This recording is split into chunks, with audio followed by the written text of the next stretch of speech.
boa tarde. Estamos de volta, começando muito bem a semana aqui na Vibe Mundial. Hoje o Mundial e você tem uma entrevista maravilhosa. Eu estava ansiosa para receber aqui no Mundial e você, Beatriz Pereira. Bem-vinda, boa tarde. Obrigada, Samira. Boa tarde. Boa tarde. Boa tarde a todos, todas e todes.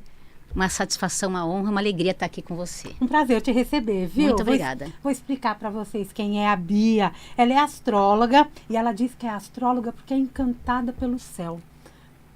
Mas, totalmente. né, Acho que não tem mais. uma definição sensacional para a Bia. Ela é advogada, é feminista e é especialista em gênero e sexualidades. Qualquer hora ela vem aqui ao Mundial e você para falar para a gente desse movimento, né, no direito a respeito tanto do feminismo como da questão de gêneros e sexualidade. O maior prazer. Mas hoje ela veio ao Mundial e você para a gente falar de astrologia, outra função dela, né? Outra profissão, advogada e astróloga. Aqui hoje ela está como astróloga para a gente falar dos planetas dentro da astrologia, aproveitando também o lançamento do livro, o livro astrológico dos planetas. Sim, nosso coisa boa. Bebê, bebezinho, nosso né? bebezinho está saindo do forno agora, né? Isso uma alegria, mesmo, uma alegria. alegria. Com prazer, né? E lembrando que nós temos Ano Novo Astrológico, dia 16 de março, aqui no auditório da Vibe Mundial. A entrada é 1 quilo de alimento não perecível. A nossa grande festa anual começa às 10 horas da manhã, com previsão a ir até umas 18 horas e a perder de vista que tem também o lançamento do livro. Uma coisa maravilhosa que é feito também pelo nosso comunicador, astrólogo Ricardo Ida e 6 colegas, né, astrólogos, 6 jovens astrólogos, 6 pessoas encantadas pelo céu, como você provavelmente, e também pelos planetas. Sem dúvida. Que ideia legal, né? Pois é, a ideia partiu, Samira, a partir de um convite do Ricardo, né? Seu colega aqui, seu amigo aqui na rádio. Amigo do coração. Comunicador, astrólogo também, que chamou, né? Nos chamou 6 amigos, estudamos juntos, nos conhecemos já há alguns anos, né? E vamos escrever sobre planetas, então, porque as pessoas não costumam falar muito sobre planetas na astrologia, né? Então a gente resolveu partir do elemento central na astrologia, que são justamente os planetas. Né? A gente ouve falar mais na astronomia mesmo, né? Exato. E vamos combinar que a maioria das pessoas acaba sendo encantada pelos planetas. Sem dúvida, sem dúvida. Todo mundo sabe de Marte, todo mundo ouve falar de Mercúrio, todo mundo sabe que Vênus é o planeta do amor, né? Exato. E eu acho que conhecer mais profundamente é bem interessante. Com certeza. E qual que é essa relação nossa, do nosso mapa, com o planeta, ou os planetas? Na verdade, os planetas na astrologia, eles são os agentes. Na verdade, a gente fala muito, né, dos signos, que, claro, sem dúvida nenhuma, são muito importantes, mas o conhecimento básico da astrologia acabou ficando, né, o conhecimento comum do cotidiano ficou muito centrado nos signos. Mas, na verdade, são os planetas que são os agentes, são eles que promovem os acontecimentos dentro do saber astrológico, dentro do conhecimento astrológico no mapa astral. Então, dependendo de como os planetas estão posicionados no seu mapa, isso vai revelar muitas características suas, né? Porque os planetas são agentes, os signos seriam como esses planetas agem. E as casas onde esses planetas agem. Então, o mapa astral já traria aspas, bem aspas aqui, um DNA astrológico de acordo com a posição dos planetas. Né? E o que acontece? Além disso, tem os trânsitos, porque você nasce, tem aquela foto do céu no momento que você nasceu, só que os planetas continuam nos seus, né, enfim, estão orbitando, estão se movimentando. Então, o que seriam os trânsitos, que também impactam nas nossas vidas. Então, é elemento central de qualquer estudo astrológico, estudar os planetas, estudar com profundidade os planetas. Qual a regência do meu mapa astral, qual planeta me rege, também tem isso? Também tem isso, depende do seu ascendente. Por exemplo, pessoa que tem um ascendente em Escorpião, por exemplo, o regente tradicional seria Marte. E o regente moderno seria Plutão. A pessoa que tem o ascendente em Gêmeos, por exemplo, o regente daquele mapa é Mercúrio. Então, vai depender de cada mapa. Daí é só fazendo o mapa mesmo para saber. E tem que fazer o mapa mesmo. Primeiro eu faço o mapa natal. Isso. Não é? Exatamente. E a partir dali eu já tenho as informações dos planetas na minha vida? Exatamente, porque o mapa tem todo o desenho, é exatamente o que ele... É um mapa mesmo. Tem todo o desenho de onde os planetas estão localizados, né? E a partir desta interpretação e da interação entre os planetas, porque não são só os planetas por si, são os planetas conversando entre si também. Ok. Então, a partir disso, você tem características, você tem aí tendências muito fortes, eu diria, né? Não existe determinismo, a astrologia moderna compartilho desse entendimento, como meus colegas, também coautores e coautoras do livro, não existe determinismo na astrologia moderna, mas a gente sabe que pode ter uma tendência maior a uma determinada característica ou outra, enfim. Né? E olhando a casa do mapa, sim, eu também tenho informações. Exatamente. Dependendo de onde o planeta esteja localizado, eu sei que aquela área da vida vai estar mais agitada ou menos agitada de acordo com a energia do planeta. Posso dar um exemplo aqui. Vamos lá. Uma pessoa que tem Marte na casa 6, por exemplo, é uma pessoa que tem o dia a dia mais ativo, mais agitado. É uma pessoa, dependendo de onde, em que signo que esse Marte esteja, isso pode também, por exemplo, se o Marte está na casa 6, essa casa 6 abre em Áries, por exemplo, Marte em Áries. Então, assim, é uma tendência a ter dor de cabeça, ter enxaquecas, sofrer alguns ferimentos bestas, essas coisas bestas de casa, acidentes domésticos, tal, cortes, inflamações. Então, tem essas características, né? Vai depender. O mesmo Marte, em outra casa, por exemplo, traz outras características. O Marte numa casa 3, por exemplo, a casa dos irmãos, a casa da comunicação, pode, enfim, tender a uma comunicação mais assertiva, por exemplo, uma comunicação mais rápida, uma inteligência mais perspicaz, né? E a gente consegue, a partir dos mapas anuais, como que eu chamo? Da Revolução Solar. A partir da Revolução Solar, eu consigo avaliar também a minha evolução na vida? Sim, não digo na vida, né? Mas vamos dizer assim, a Revolução Solar pelos próximos 12 meses, né? Então, a gente chama de previsões astrológicas ou tendências, e a Revolução Solar é uma das técnicas que a gente usa para fazer previsões, né? Que eu prefiro chamar de tendências, mas tecnicamente são chamadas previsões. A gente consegue... É como se fosse uma sinalização, sabe? A gente consegue ver, como se tivesse uma estrada e houvesse sinais. Olha, lá para julho, agosto, pode ficar um pouco mais tenso. Pode ficar um pouquinho mais difícil em determinado ramo da sua vida, por exemplo. Então, presta um pouco mais de atenção. Não significa que você não vá viver aquilo. Pode até ser que aconteça, né? Mas significa que você vai ter ferramentas antecipadamente para poder lidar com aquela situação em que existe a tendência de acontecer. Você já previne mesmo, Você já previne, né? Exatamente. Só que isso também, como é uma tendência, pode acontecer também das coisas mudarem no meio do caminho. Sem dúvida nenhuma. E não tem problema nenhum. Exato, porque é que eu falo, assim, a astrologia, né, ela é uma ferramenta de utilização, mas não existe determinismo. Isso. Não existe, especialmente nos tempos modernos, assim, a gente consegue perceber com muito mais clareza que não existe esse tipo de colocação. Então, nenhum astrólogo se coloca dessa forma, assim, né? Não pode cravar. E a astrologia é muito séria, né? É uma ciência muito séria, muito milenar também, né? Na verdade, Samira, a gente não considera a astrologia ciência no conceito de ciência que a gente entende desde o século XVII. A gente prefere dizer que a astrologia é um saber. É uma linguagem simbólica, traz um conhecimento profundo. A astrologia, o que eu acho mais linda na astrologia, o que eu acho mais lindo na astrologia é o fato de que ela é uma resistente. Já tentaram fazer de tudo para derrubar a astrologia e assim, são 3.000, 4.000 anos que a astrologia está aí e ela se comprova todo dia. A gente não consegue fazer a metodologia de comparação científica que se usa hoje em dia, né? Desde o século XVII e XVIII. Mas é uma linguagem que tem muito conhecimento, muita sabedoria e é uma ferramenta extraordinária para quem quer se conhecer um pouquinho melhor. Que legal. E você falou em saber, né? Aqui na contracapa, Cláudia Lisboa escreve: o saber astrológico, desde a sua origem milenar, tem como sinalizador essencial o significado dos planetas, seus movimentos e suas conexões. É bem o que você está falando aqui para gente, de uma forma prática. Exato. Na verdade, a astrologia nasce com o homem olhando para o céu.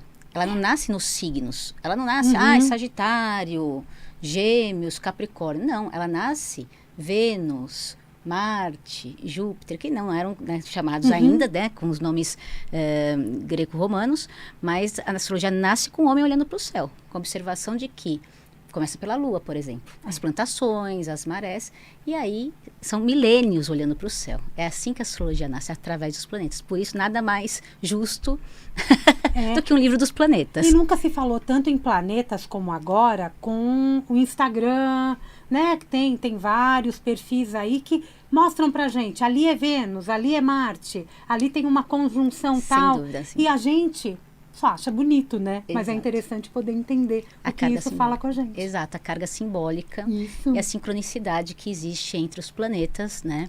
E a nossa vida. E tá aqui. Me conta uma coisa, você escreveu 2 capítulos, Foi. um sobre Mercúrio Verdade. e outro sobre Netuno. 2 grandes astros, né? Sem dúvida. Né? Falando em Mercúrio, todo mundo lembra do Mercúrio retrógrado, Clássico, que né? acontece não sei quantas vezes ao ano. 3 vezes. Tem algum problema em Mercúrio retrógrado? Gente, a gente precisa desmistificar. A gente desmistifica, Aqui, inclusive, ó. no livro. Aqui, ó. A gente desmistifica. Muita calma com o Mercúrio retrógrado. Ele não é esse demônio todo que pintam. Tá. Né? Então, o que acontece com o Mercúrio retrógrado? De fato, quando ele fica retrógrado, isso acontece em média 3 vezes ao ano, significa que as comunicações ficam um pouco truncadas mesmo. Sabe aquele e-mail que você manda, não chega, né? Tá. Aquela ligação que você perde, um zap que você deu um pau no zap, você perdeu aquelas últimas mensagens, pode acontecer sim. Mas não é esse auê todo, esse escândalo todo. Na verdade, Mercúrio retrógrado, por exemplo, é um período excelente para fazer revisões. Quem trabalha com textos, quem está fazendo aí uma dissertação de mestrado, quem está redigindo, enfim, algum artigo, alguma coisa, é um momento excelente para fazer revisão. Revisão do texto, revisão de contratos, né? Porque permite que você reveja, os erros ficam mais evidenciados nesse período. Perfeito. Então, vamos parar de culpar Mercúrio retrógrado, gente. Tem que aproveitar, né, Mercúrio Pegar o lado bom retrógrado. do Mercúrio retrógrado, E né? se acontecer alguma coisa? Aconteceu, né? É A isso. máquina pifou, o WhatsApp perdeu as mensagens. E Tá sigamos, tudo bem. sigamos. Segue a vida. E o que você priorizou? Aliás, o que vocês, né, astrólogos, priorizaram colocar? Eu abri aqui no capítulo de Mercúrio. Mercúrio tem uma palavra-chave, pensar. Pensar, Né? É do intelectual. É Mercúrio, então, é intelectual. É a mente. É a mente. Mercúrio é a mente, é o racional. Mercúrio, ele pensa, ele liga ideias, ele faz a comunicação. Mercúrio é interessantíssimo. Na mitologia, né? A figura do Mercúrio. Mercúrio é o único dos deuses em que pode atravessar os planos dos deuses. Então, ele vai do Olimpo ao Hades. Tá. É o único que pode entrar no Hades, é o único que pode entrar no inferno. Porque ele que promove a comunicação e a troca de ideias. Por isso que é o regente dos comerciantes, né? O regente dos jornalistas, regente também de todo mundo que se comunica de alguma forma, dos escritores também.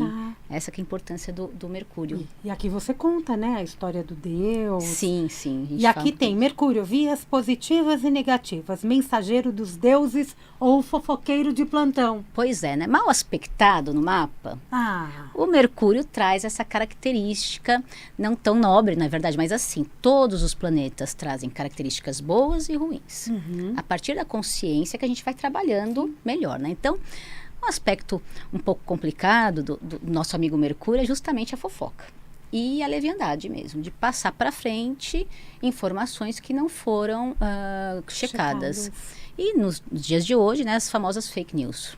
Né? Então, isso é bem coisa de Mercúrio mesmo. Passa de maneira leviana, passa sem se preocupar se aquilo é verdade ou não, se aquilo foi checado ou não. Então, e a fofoca mercuriana é interessante porque não necessariamente é para prejudicar. Acaba prejudicando, sem dúvida, né? Mas é pela vontade do movimento, pela vontade de movimentar as informações, sabe? É esse que é o intuito. Só que acaba prejudicando. Então, tem realmente esse lado B de Mercúrio. Mas tem um lado A que é super positivo. Que é lindo, né? Que é especialmente para crianças, né? Uma criança... E é a importância dos mapas infantis, né? Que não é a mesma leitura que se faz para o mapa de adultos. São leituras muito diferentes. É diferente. A gente não fala de previsões para crianças, por exemplo. A gente vai analisar o mapa de acordo com o universo da criança. E Mercúrio é um planeta fundamental para a criança porque é o planeta do aprendizado. Então, muitas mães falam, meu filho tem que estudar na escola tal, que é difícil, que é rígida. E a criança tem um Mercúrio, não sei, em peixes, por exemplo, que é um Mercúrio mais artístico, que não aprende sentado na cadeira. Essa criança vai aprender por filmes, música, por passeios. Numa escola mais criativa. Numa escola mais criativa. É muito mais voltada às artes do que ao pensamento cartesiano, assim, muito concretinho. Nossa, né? Os pais sabem disso, Você orienta melhor o filho. Exatamente, essa que é a ideia. Então, por isso que Mercúrio também é tão importante, especial para todos, obviamente, mas no caso de mapa de criança, acho fundamental uma boa leitura. Muito bom, gostei de saber. E aqui ela fala do Mercúrio retrógrado, numa sessão que ela escreve Mercúrio mais a fundo. E isso acontece com todos os planetas, né? Exato, todos nós, né? Tanto eu como meus colegas, coautores e coautoras. Vamos falar o nome de cada um. Vamos, aqui, claro. A pouco. E todos nós fizemos, claro, seguimos o mesmo roteiro. Né? Então, todos vamos falar do lado A e do lado B do planeta. Vamos falar um pouquinho mais a fundo de cada planeta também. E assim, gente, acabei de ver o livro, né? Tá lindíssimo. Em primeira mão.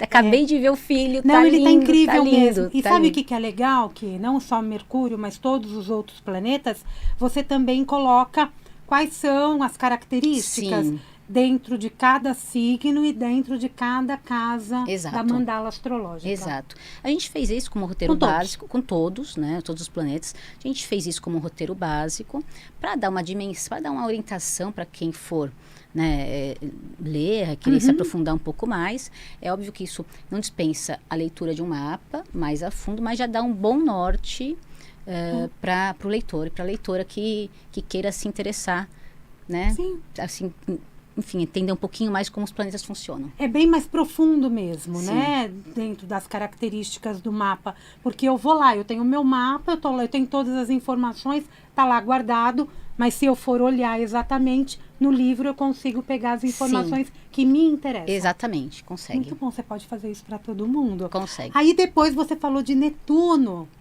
que é o sonhar. Desculpa, somente só para falar. E também porque nesse livro, assim, a gente prezou por sair um pouco dos estereótipos, né?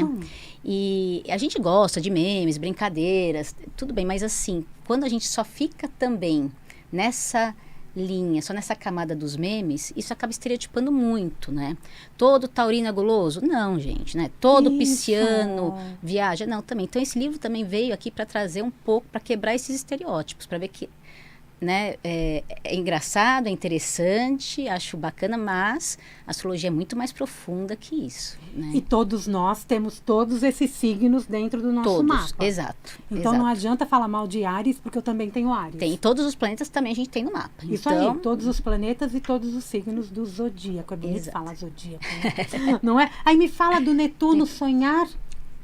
Netuno é o planeta dos sonhos e das ilusões. Tá. Né? Então, o lado bom de Netuno, vamos dizer, lado A de Netuno, ele diz muito sobre a autoespiritualidade. Olha que legal. Ele diz sobre o sacrifício em favor da humanidade.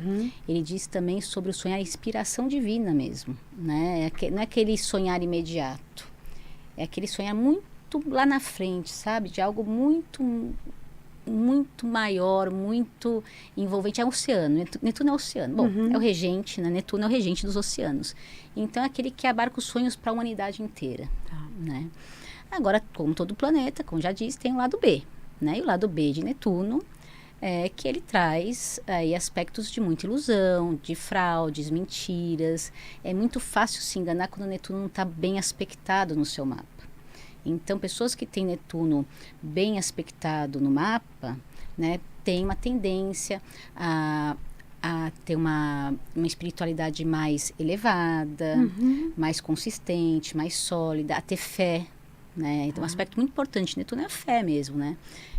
Agora, quando mal aspectado, isso pode fazer com que a pessoa ou seja agente ou vítima de enganos, de mentiras, de fraudes, de ilusões mesmo. Porque não enxerga. Porque não enxerga. E daí vai, porque a pessoa é sacana. Não é, porque não está enxergando mesmo. Tá. Na maioria das vezes, realmente não consegue ver. Então, até uma das dicas que a gente coloca no livro, assim, dependendo das circunstâncias, converse com os amigos, pessoas de confiança mesmo. Porque está todo mundo enxergando, todo mundo está vendo que tem alguma coisa que está errada. Só que a pessoa não consegue ver.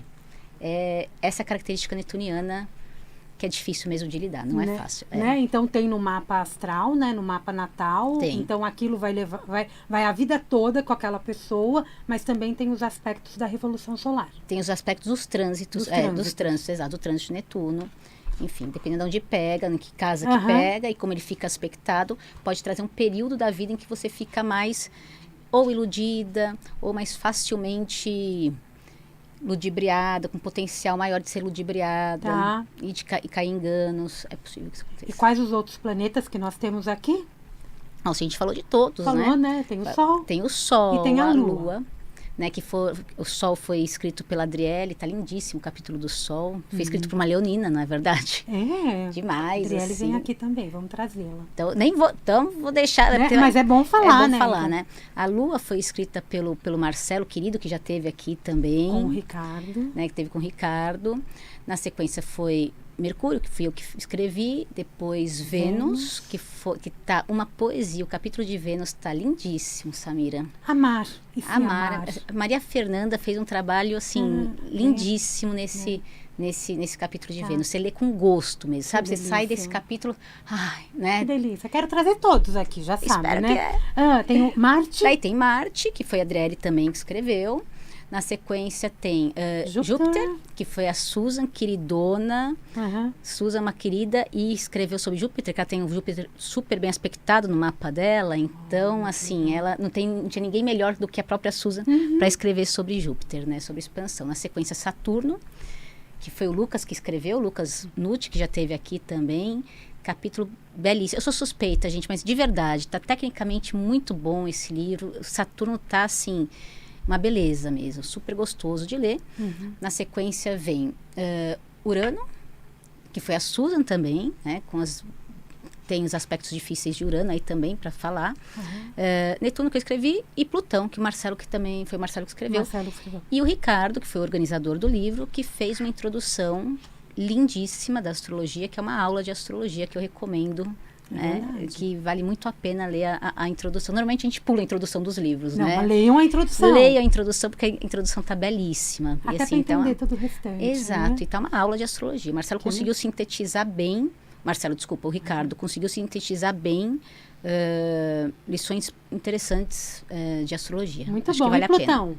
Plutão, quem escreveu foi Marcelo. Foi Marcelo. É que Plutão, gente, para astronomia não é mais planeta, né? Não. É um exoplaneta. É. Mas para astrologia ela é planeta. É planeta, porque o nosso conceito de planeta não bate necessariamente com o conceito da astronomia. Sim. Aliás, é importante dizer que a astronomia e a astrologia eram a mesma ciência, né? Então, era até o século XVII. Mas o fato de ele ter sido, vamos dizer assim, desclassificado, não significa absolutamente nada para os astrólogos. Não. Tanto que foi uma briga na época, né? Na época você estudava já astrologia? Já, mas assim, pra gente assim, tá bom, Continuou, desclassificou, né? tá bom, beleza, tá tudo certo, porque faz parte dentro daquele contexto científico, essa desclassificação, tá ótimo, mas pra gente não faz diferença nenhuma. O que interessa é a simbologia, né, desse planeta. Que legal. E tá aqui também, importante falar, né? Quem escreveu... Titi Vidal, que fez o prefácio. Exato, assim, a gente foi, vamos dizer assim, abençoados, né, com a generosidade de grandes astrólogos hoje, né, já bem, assim, estabelecidos, conceituados no Brasil, que é a Titi Vidal, que fez o prefácio da obra. Um beijo para ela. Um beijo, Titi. Cláudia Lisboa também, Cláudia. Outro beijo beijo também, que fez. Dimitri Camiloto também, que é um querido, também que fez o texto de uma das orelhas do livro. E são, enfim, pessoas muito generosas que apoiaram aí a iniciativa, né, desses astrólogos, dessa galera nova aquariana. Estamos amando tudo isso. Agora me diz uma coisa, quem quiser te seguir no Instagram? @BiaPSSP. Facinho, né? Bia PSSP. Exato. Bia Pereira aqui comigo hoje, uma mensagem para o nosso ouvinte. Olha, o que eu posso dizer é que assim, eu estou muito feliz, né? E se a gente puder, se a gente conseguir transmitir para vocês a nossa alegria em fazer esse livro, eu já vou estar muito satisfeita, de verdade mesmo. Eu espero que esse livro traga, porque esse foi uma base, assim, um elemento fundamental, levar conhecimento de qualidade na área da astrologia. E daí agradeço a editora Lunai, que também, né, apostou na gente, acreditou no nosso trabalho. Então, se a gente conseguir despertar aí um pouquinho a sementinha do gosto pela astrologia, né? Isso aí. E do amor pela astrologia, a gente já está se dando por satisfeitos. Muito Obrigada, obrigada, Lia. viu? Eu que agradeço. Muito sucesso, viu, para você. Obrigada mesmo. Na vida. Obrigada. De verdade. Tá aqui o Mundial e você vai ficando por aqui com o livro astrológico dos planetas que você vai encontrar aí nas livrarias, no e-commerce, no Bazar Místico, no Na Ano Novo Amazon. Astrológico, na Amazon e assim por diante. Mundial e você vai ficando por aqui. Eu volto daqui a pouco. Tem Jornal da Boa Notícia. Amanhã, 16h30, tem Mundial e você. Um grande beijo e até lá.